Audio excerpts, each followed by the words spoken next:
আপনি মানজারুল ইসলামের কে হন? আমি আর স্ত্রী। তো এই যে আপনার বাড়িতে দেখতে পাচ্ছি আমরা এখানে হিরোইনের প্যাকেট পড়ে আছে, এখানে পুলিশ থানার ওসিও রয়েছেন এবং পাশে তিনার আরো আধিকারিকরা রয়েছেন। তো আপনি এই বিষয়টাতে আপনি কি বলছেন? আপনার বাড়িতে উদ্ধার হলো হিরোইন, জায়গাটাতে হিরোইনটা পাওয়া গেছিল, দেখতে পাচ্ছে সে জায়গাটাতে পুলিশের আগে প্রথমে ঢুকেছিল 3 জন।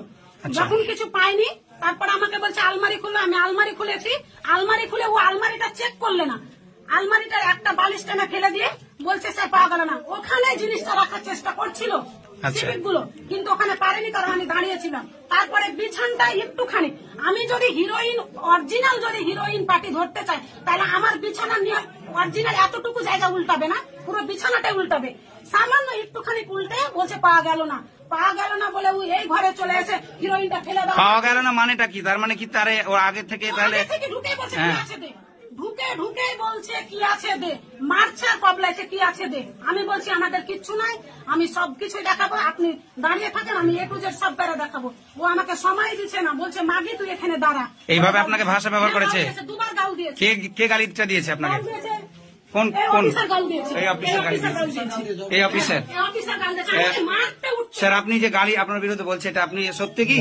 না, একদম সত্যি। আপনি থানার কোন পদে আছেন? আপনি চুপ করেন, গ্রামের লোকের উত্তেজনা আমরা দেখতে পাচ্ছি। বললাম না এখানে এই মহিলা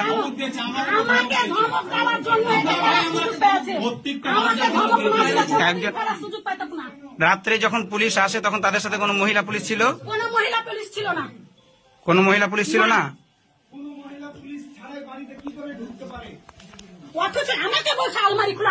এসে এই যে হিরোইনটা কে পেয়েছে? বাবুল কাকা বলছে এই তো স্যার। হ্যাঁ, আচ্ছা আচ্ছা। এটা কোন গ্রাম? এটা জাগরপাড়া। নসিপুর কোন অঞ্চলের মধ্যে? নসিপুর অঞ্চলের মধ্যে। আচ্ছা, থানা লালগোলা। আপনি হচ্ছেন মানজারুল ইসলামের স্ত্রী। আপনারা দেখতে পাচ্ছেন গ্রামের প্রচুর লোক জমা হয়ে আছে। গ্রামের লোক সবাই এখানে মানজারুল ইসলামের বিষয়টাতে সবাই গ্রামের লোক সাক্ষী দিচ্ছেন যে মানজারুল ইসলাম একজন সৎ এবং একজন আপনার একটা প্রাইভেট স্কুল চালায়। সব থেকে বেশি ভালো করে জানে যে ও সৎ, ও ইনকাম কি করে খায়, ও সব থেকে ভালো জানে। জানা শোনার পরেও ও এত বড় কাজ করলো কেন?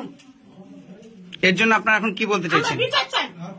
আমরা বিচার চাই। প্রত্যেকটা জাগরপাড়াতে যাবে 2 দিন 5 দিন অন্তর অন্তর এত বড় অত্যাচার কিসের হয়? আর আপনাদের গ্রামে দেখছি যে ইলেকট্রিক নেই। এই ইলেকট্রিক না থাকা এটা কি প্রতিদিনই হয় নাকি আজকের দিনে? আজকের দিনে। আচ্ছা, তার মানে এটা একটা আপনারা ষড়যন্ত্র বলতে চাইছেন, তাই তো? এটাও ষড়যন্ত্র। আমরা দেখতে পাচ্ছি চারিদিক অন্ধকার, যার জন্য আপনাদেরকে ভালোভাবে আমরা স্পষ্ট ভাবে দেখাতে পারছি না। দিয়েছে যে আমাকে বলছে তোর বাড়িতে কি আছে দেখ, আর নামটা শুধু বলুন। কার পরামর্শে আমার বাড়িতে কথা এসেছে, কে বলেছে?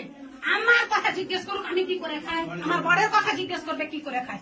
গ্রামের কথা শুনবে না, জনগণের কথা শুনবে না। কোথাকার একজনের কথা শুনে বাড়িতে এসে হামলা করবে? আমরা হামলা মেনে নিব হামলা?